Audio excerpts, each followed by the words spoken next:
We need to talk about the vacation stress test. You know the idea. Oh, yeah. If you really want to know someone, travel with them.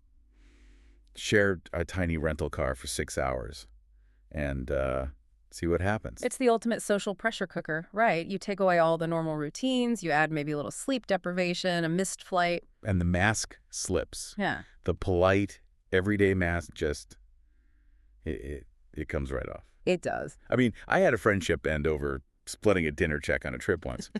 But today's deep dive is something else. We're looking at a source that takes that entire concept and turns it into a psychological thriller. It really is. We're jumping into a first-person account.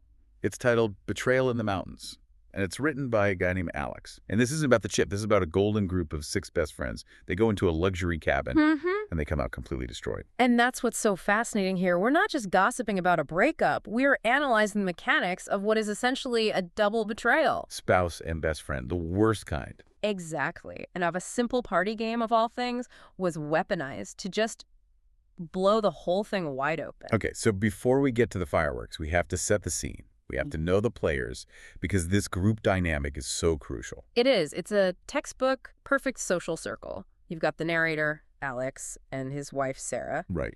Then you have Alex's best friend from college, Mike, and his wife, Jessica. These 4 are the core. They do everything together. The kind of friends who have a group chat that's always buzzing, holidays planned a year out, that kind of thing. Yep. And then there's the third couple, Dave and Lisa. And they are important, but in this story, they're kind of the audience. Or maybe the accomplices. We'll get to that. We will. But the whole thing starts in a really mundane way. It's 2 weeks before this big mountain trip. Alex is just playing tech support for his wife. Fixing Sarah's iPad screen, which, let's be honest, is already a high-risk activity. It's shared devices, yeah. It's the #1 cause of finding out things you really wish you hadn't. So he's fixing it. Yeah. And then, ding, a notification pops up. From Mike. From his best friend, Mike. Now, normally, a text from your husband's best friend isn't a red flag. It's usually something like, hey, remind Alex to bring his golf clubs. Or... Right. Logistics. Boring stuff. But this text, it wasn't about golf. The little preview said, I miss you. Acting like just friends when Alex is around is getting so hard. Just stop there for a second. Imagine being Alex. The physiological reaction to that. It's not just confusion. It's a full system shock. Your brain just wants to reject it. I think I would have physically been sick. Yeah. Right then and there. But Alex, he doesn't throw the iPad. He unlocks it. He goes into the chat. And he does the one thing we all say we wouldn't, but we all would. He scrolls up. He scrolls up. The dreaded scroll. And what he finds just completely destroys the, oh, it was a mistake theory. This wasn't a one-time thing. Not even close. This was a relationship, Yeah. a whole parallel relationship that going on right under his nose for months. And they weren't just saying, I love you. No. They were planning, they were talking about their future, about how they were going to, eventually leave their spouses.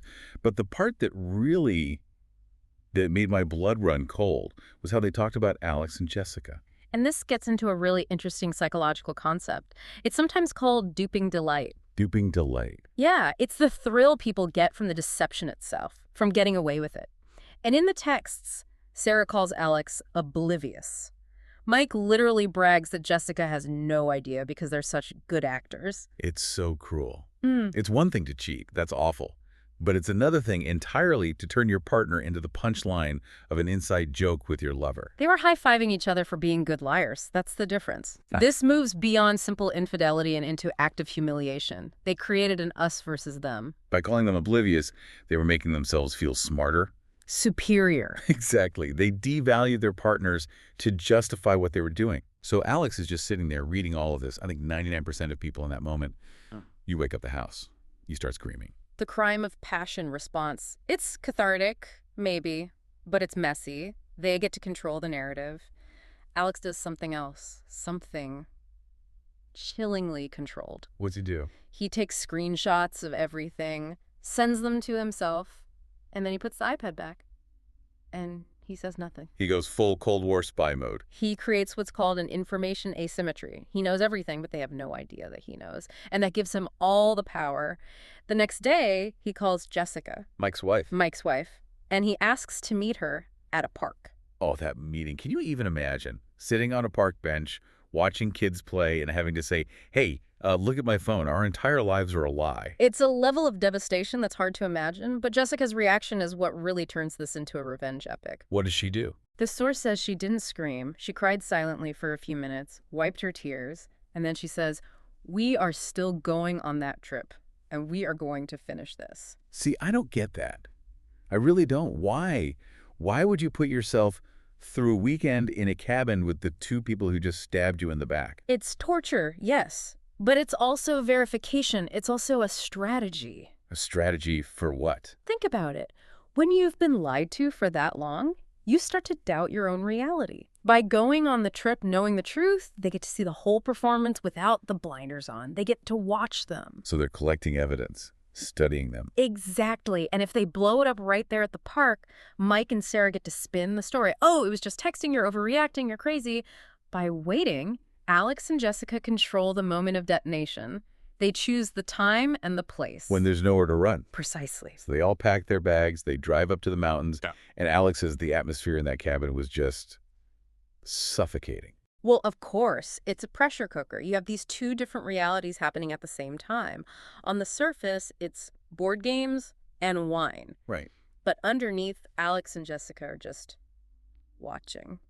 Watching every secret glance, every little touch they think no one sees. Alex mentions this one detail that just made my skin crawl. He said Mike kept doing that whole buddy-buddy thing, slapping him on the back, calling him brother. That's the cognitive dissonance. That's what's so damaging. Receiving this fake affection from the man who is actively trying to destroy your life. But there's another element here. The bystanders. Dave and Lisa. The third couple, yeah. Alex says Lisa was acting weird the whole time. Fidgety, avoiding eye contact. And it turns out she knew. Of course she did. This is a perfect example of the bystander effect in a social setting. She knew something was wrong, but she said nothing. Why, though? I mean, if my best friend is being cheated on, I think I'd have to say something. Why protect them? See, she likely wasn't trying to protect the cheaters. She was trying to protect the group. The status quo. Exactly. Being the whistleblower has a massive social cost. If she speaks up, she becomes the one who blows up the friend group. She's the source of the drama. So she prioritizes keeping the peace over doing the right thing. So, cowardice, basically. In a harsh light, yes. But psychologically, it's a very common human failing. People rationalize silence to keep themselves comfortable. Well, her comfort was about to run out. Yeah. Because now we're at Saturday night, the last night. Everyone's by the fire. And Alex suggests a game. Truth or dare. So cliche. Yeah. So middle school. Yeah. But in this context, It's absolutely lethal. It is. It forces a choice. You can't deflect. And Sarah's reaction is so telling. She laughs nervously and says, "Are you sure? We might get too honest." Yeah, and Alex just looks right at her and says, "That's the point, honey." I got chills reading that line. He is basically telling her, "It's over. I'm coming for you." And she is so arrogant, she completely misses it. She thinks it's just a joke. So the game starts, goes around the circle a bit, some silly stuff, I'm sure. And then it's Alex's turn to ask. And he asks Mike. The room is quiet. Mike's relaxed. He probably feels untouchable. He thinks he's gotten away with it. Alex asks, truth or dare? And Mike, he picks truth. Why would you pick truth? Hubris. Narcissism. He thinks he's smarter than Alex. He's been lying successfully for months, so what's one more lie? He sees it as just another performance. Well, he was wrong. Because Alex leans in and asks the question that just ends everything. Truth. How long have you been in love with my wife? And just imagine the silence in that room. The source calls it deafening. In that single second, that whole fake reality just implodes. Mike goes pale. He starts stuttering, playing dumb. What are you talking about? And Sarah, in total panic mode, she jumps in. What does she say? She yells, "Alex, you're drunk. You've had too much wine." The classic gaslighting defense. Discredit the accuser. If Alex is just a drunk, irrational husband, then maybe she can salvage this. She's trying to rewrite the script in real time. But Alex doesn't even look at her. He doesn't take the bait. He just turns to Jessica, the other victim. And he says, "Jessica, do you think I'm drunk?" That is checkmate. That is the moment. Because all the pressure is on her now. She could have folded, tried to keep the peace like Lisa, but she doesn't. What does she say? She just says no. I think he's finally asking the right question. We saw the messages, Mike. All of them. All of them. Wow. That one phrase just says everything. It tells them, we know. We know about the plans, the lies, and we know you made fun of us. And that's the explosion. The golden group just disintegrates. Sarah starts sobbing, It was a mistake. It was just emotional. Which is just another tactic, right? Feel sorry for me. Totally. But Mike tries to apologize to Jessica, and she is having none of it. She says, "You broke our vows, Mike. You lied to my face every single day." And that's the thing, isn't it? The infidelity is one wound. The daily, conscious lying. Mm-hmm. That's what kills everything. That's the part you can't come back from. It's unforgivable for most people. So this goes on for an hour. Dave and Lisa are just stuck there. Alex is done. He goes and packs his bag, walks to the door. Sarah tries to stop him. We need to talk. And Alex's reply is perfect. He just says, "The trust is gone." That's it. There's nothing else to say. And here's the final incredible image. He opens this heavy cabin door. It's freezing outside. Yeah. And who is standing right there on the porch? Jessica. Jessica. With her suitcase already packed. She knew. She was ready. She didn't wait around for an excuse. She was out. She just looks at Alex and says, "I can't stay here with him. Can you give me a ride?" The symbolism is just. It's incredible. The two people who were called oblivious are the ones walking out together. They're leaving the clever ones and the silent bystanders trapped in that cabin with the mess they made. It's almost poetic. So they get in the car. They're driving home in silence for a while. And then Jessica says, "I'm sorry they did this to us." And Alex says, "We deserve better." And that's the turning point, that statement, "We deserve better." That's the beginning of healing. So fast forward, the aftermath. This isn't something they fix. Yeah. Both couples, they file for divorce the next week. The golden group is, it's over. As it should be. Yeah. Sometimes you have to burn the whole thing down. Speaking of which, there's a twist, a resolution. It's been 6 months since the trip. And Alex and Jessica, they started spending time together, just, processing everything. Uh-huh. And it's turned into something real. They're a couple now. Okay, I can already hear people saying it. It's a rebound. It's trauma bonding. Is it, though? Or does it actually make a strange kind of sense? I think it makes perfect sense. Think about how most relationships start. Shared hobbies, attraction. It can be kind of flimsy. Right. You both like hiking? Great. Alex and Jessica have a foundation built on something so much stronger. A shared, proven value system. They've seen each other at their absolute worst. They know exactly how the other person handles betrayal. Alex knows Jessica values loyalty above all else because he saw her walk out that door. And she knows he values truth because he was willing to ask that question. Exactly. They don't have to guess about each other's character. It's been battle-tested. That's not trauma bonding. That is deep empathetic resonance. Wow. It really redefines the whole vacation stress test. The marriages failed the test. The friendship group failed. But Alex and Jessica, they passed. They did. They chose dignity over the illusion. So what do we take away from this? Mhm. Besides, maybe don't share your iPad password. Well, that's a good start, but I think the deeper takeaway goes back to those texts. The mockery. The good actors comment. Yes. We always focus on the physical act or the emotional affair, but the real betrayal here, I think, was a betrayal of intellect.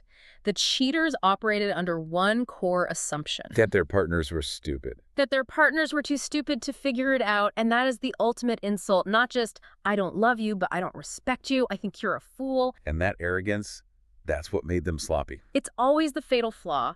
They stopped respecting the people they were lying to, and in the end, Alex and Jessica showed more strength in one night than the cheaters did in their entire marriages. That is a mic drop. Never underestimate the person you're lying to. They might just be waiting for the perfect moment to ask truth or dare. Son, indeed. Thank you for diving deep with us. Check your notifications, trust your gut, and we'll see you on the next one.